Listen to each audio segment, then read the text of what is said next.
फौज से हमारी गुजारिश है, बेड़ा गर्क करके रख दिया मुल्क का आप लोगों ने। सबसे पहले मोती बाजार में शुरुआत हमने की है जी। ये देखें, हमारे पूरा बाजार बाहर निकलेगा और बिलों के लिए इंशाल्लाह हमें जहाँ तक जाना पड़ा हम जाएंगे। हम पीछे हटने वाले नहीं हैं।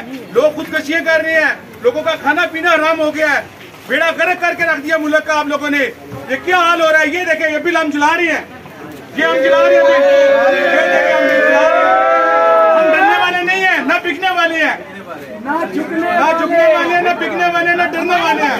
हमारा चैलेंज है। ये बिल को आग लगा दी हमने।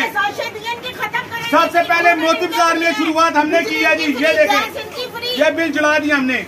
जो आएगा उसको हम देख लेंगे, वो आएगा उसे भी देख लो, इसमें जला देंगे। फौज से हमारी गुजारिश है कि जैसे हमारे साथ ये हमने बिल जलाए हैं, वैसे ये सियासतदान जिनकी वजह से ये बिल हम पे जालिम बन के टूटे हैं, उनको इसी तरह जलाया जाए। ये